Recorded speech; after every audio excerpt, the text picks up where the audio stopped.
Bianca's reunion with her mother. During Parents' Weekend at Nevermore Academy, one of the saddest scenes happens between Bianca Barkley and her estranged mother, Gabrielle. Up until this moment, Bianca has always been shown as the queen bee of Nevermore, confident, beautiful, and always in control. But when her mother shows up, we see a totally different side of her. Gabrielle isn't there to bond or support her daughter. Instead, she pressures Bianca to return home and rejoin a shady, self-help group that's basically a cult. This group uses sirens like Bianca to lure people in and manipulate them, and Gabrielle wants her daughter to use her powers to help expand their influence. To make things worse, Gabrielle threatens to expose Bianca's forged identity and fake scholarship if she refuses to come back. Even though she's strong and independent at school, in front of her mother, she's just a girl who's been emotionally abused her whole life. But it's nowhere near as sad as the later ones on the list. Gomez's secret sacrifice for Morticia. The police arrest Gomez, claiming he killed a student named Garrett Gates decades ago. For most of the episode, it looks like Gomez might really go to prison. But in a heartfelt graveyard conversation, Morticia reveals the truth to Wednesday.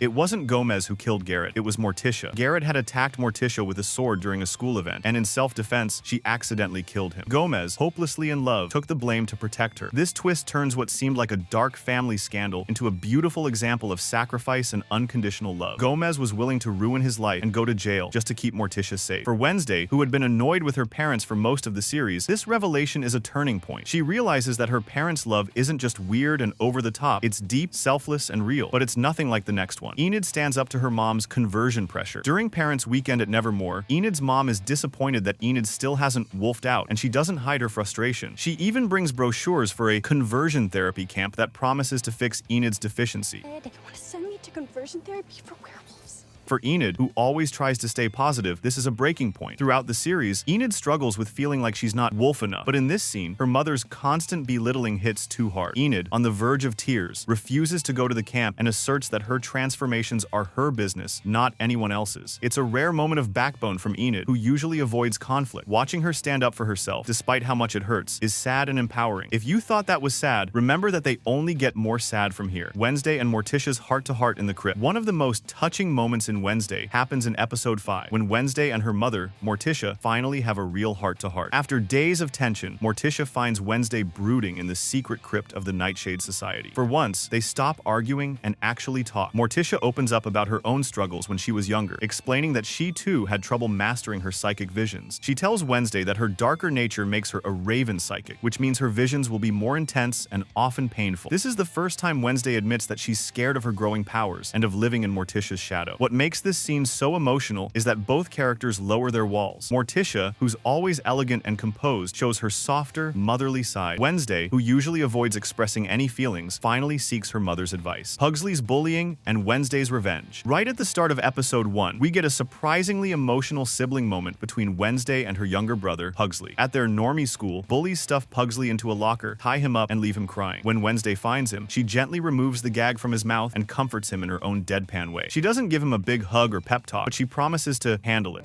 Leave this to me. And if you know Wednesday, that means revenge is coming. Moments later, she follows through by releasing live piranhas into the school swimming pool while the bullies are practicing. It's brutal and a little funny, but it's also an act of fierce sibling love. Wednesday doesn't say, "I love you" to Pugsley. Instead, she shows it through her actions. This scene shows that beneath her cold and sarcastic exterior, she deeply cares about her brother. But the next one is so much sadder. Thing comforts Enid after the werewolf battle. In the season 1 finale, Enid finally wolfs out and transforms into a werewolf during the fight against Tyler, the Hyde monster. She saves Wednesday's life, but after the intense battle, Enid collapses in the forest. She transforms back into her human form, scared, exhausted, and totally overwhelmed. She's alone, shivering, and crying in the dark woods, thinking that Wednesday might be hurt too. But then, out of nowhere, Thing Wednesday's loyal, disembodied hand scampers up to her. Thing doesn't speak, but his actions say it all. He gently places a small blanket over Enid's shoulders, trying to comfort her. Then, in a move that hit fans right in the heart, Thing intertwines his fingers with Enid's hand. It's his way of saying, "You're not alone. I'm here." Eugene wakes up. After being in a coma for most of the season, Eugene Ottinger finally wakes up in the finale. Eugene, the sweet, bee-loving kid, had been brutally attacked by the Hyde and left unconscious. What fans didn't see on screen but is revealed later is that Wednesday visited Eugene's hospital bed every single day while he was out. That's a big deal for someone like Wednesday, who usually pretends she doesn't care. When Eugene wakes up, Wednesday is right there by his side. He smiles and says, "I heard you visited me all the time." In true Wednesday fashion, she gruffly replies, "Don't ever mention it again," but her face says says it all. She's relieved, happy, and probably even a little emotional. This scene hit hard because Eugene is the purest character in the show. Everyone was rooting for him to survive. But what made it even more special was seeing how much Wednesday actually cared. She never says, "I was worried," but her actions showed it loud and clear. If you thought that was bad, the next one will make you cry. Wednesday's first broken heart. In episode 7, Wednesday finally gets her first kiss, but it quickly turns into her first heartbreak. While sharing a kiss with Tyler in the crypt of Crackstone, Wednesday suddenly has a psychic vision that reveals Tyler is the Hyde, the monster behind the brutal murders. She's horrified. Later, Wednesday sets a trap and confronts Tyler in the woods. At first, he plays innocent, but once caught, his true personality comes out. He coldly admits that he's been the Hyde all along, that he enjoyed every kill, and that he's been playing Wednesday from the start. He even mocks her, making it clear he was never the sweet guy she thought he was. For Wednesday, this isn't just about catching a murderer, it's personal. She trusted Tyler. She even liked him. And now, that trust has been shattered. The look on her face when she whispers, "Tyler, how could you?" says it all. It's not often we see Wednesday hurt, but here, she looks genuinely heartbroken before turning her sadness into anger. Xavier calls Wednesday toxic. After Tyler's arrest, Wednesday realizes she's made a huge mistake. She wrongly accused her friend Xavier of being the Hyde, and now he's sitting in jail because of it. In the finale, Wednesday visits Xavier to apologize, but it doesn't go well. Xavier is furious. He lashes out, telling her how badly she hurt him. "You didn't trust me. You ruined my life," he says. Then comes the word that stings the most. "You're toxic." For someone like Wednesday, who rarely lets anyone get close, hearing that from a friend cuts deep. She tries to apologize, but Xavier isn't having it. You can see in Wednesday's face that his words hit her hard. For a second, her usually calm and stoic mask cracks, and she looks like she's about to cry. She silently leaves, knowing she hurt someone who cared about her. This scene hurts because Xavier isn't entirely wrong. Wednesday was so obsessed with solving the case that she didn't consider how her actions would affect her friends. Hearing the word toxic forces her to look at herself in a way she never has before. It's basically a friendship breakup, and it's brutal. But this one was nowhere near as sad as the next one. The death of Principal Weems. In the finale, fans were hit with one of the show's most shocking deaths. Principal Larissa Weems, the always elegant head of Nevermore, is killed by Marilyn Thornhill. Weems uses her shape-shifting powers to impersonate Tyler and expose Thornhill's plan. But Thornhill quickly figures it out and jabs a poisoned syringe into Weems' neck. Just like that, Weems collapses and dies. The death is sudden and devastating. Throughout the season, Weems had a complicated relationship with Wednesday. They didn't always see eye to eye, but it became clear that Weems truly cared about her students and wanted to protect Nevermore. Her sacrifice in the finale proves she was more than just a strict headmistress, she was a hero. For Wednesday, Weems' death is a huge blow. She arrives too late, cradles Weems' lifeless body, and you can see the sadness and anger in her eyes. For a character who acts like she doesn't care, this moment shows Wednesday is deeply affected. It's not just the loss of a mentor, it's the realization that victory comes with painful losses. Eugene's attack and coma. Episode 4 ends on a heartbreaking note when Eugene Ottinger, Wednesday's sweet, bee-loving friend, is attacked by the Hyde monster. Earlier that night, Eugene had planned a stakeout with Wednesday to find the Hyde's lair. But Wednesday, distracted by the Raven dance, never shows up. Eugene goes alone, stumbles upon the lair, and is brutally mauled. When Wednesday finds him, Eugene is unconscious, bloody, and surrounded by his scattered beekeeping gear. It's a gut-wrenching moment. In the hospital, Eugene is left in a coma, and Wednesday is devastated. She feels personally responsible, believing that if she hadn't ditched him, Eugene wouldn't be lying there fighting for his life. This moment is a huge emotional turning point for Wednesday. She's always been independent, but now her actions, or lack of them, have real consequences for someone she cares about. From that point on, Wednesday visits Eugene's bedside every day. She rarely shows emotion, but her guilt and worry are impossible to hide. But the next one was so much sadder. You want to be alone, Wednesday? Be alone? In episode 4, tensions between Wednesday and Enid finally explode. After Eugene is attacked by the Hyde, Enid is furious. She confronts Wednesday in their dorm, her voice shaking with a mix of anger and heartbreak. Enid accuses Wednesday of treating people like pawns and pushing everyone away. She's had enough. When Wednesday stays cold and dismissive, Enid's emotions boil over. Near tears, she yells the gut punch line. "You want to be alone, Wednesday? Fine, be alone." You want to be alone, Wednesday? Be alone.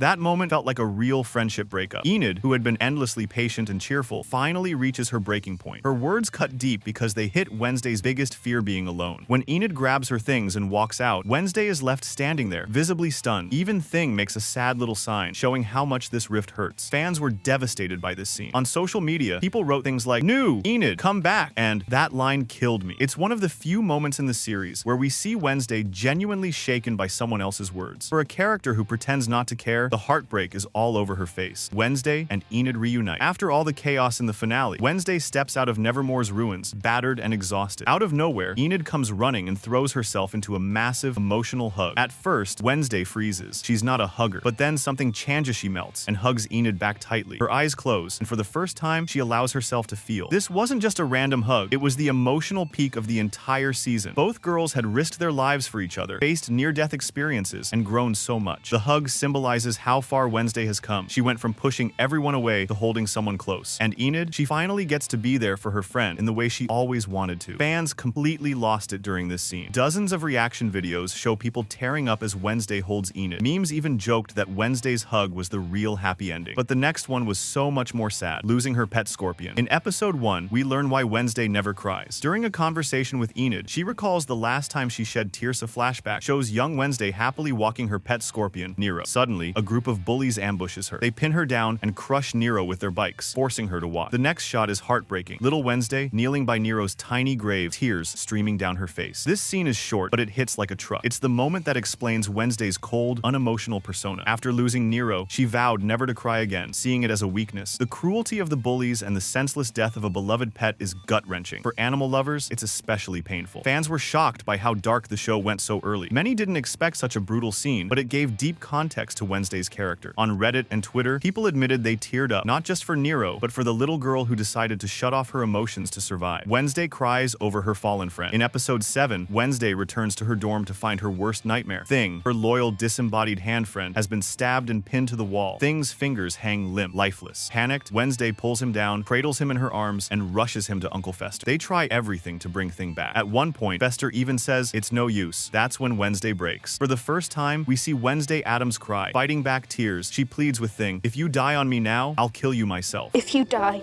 I will kill you.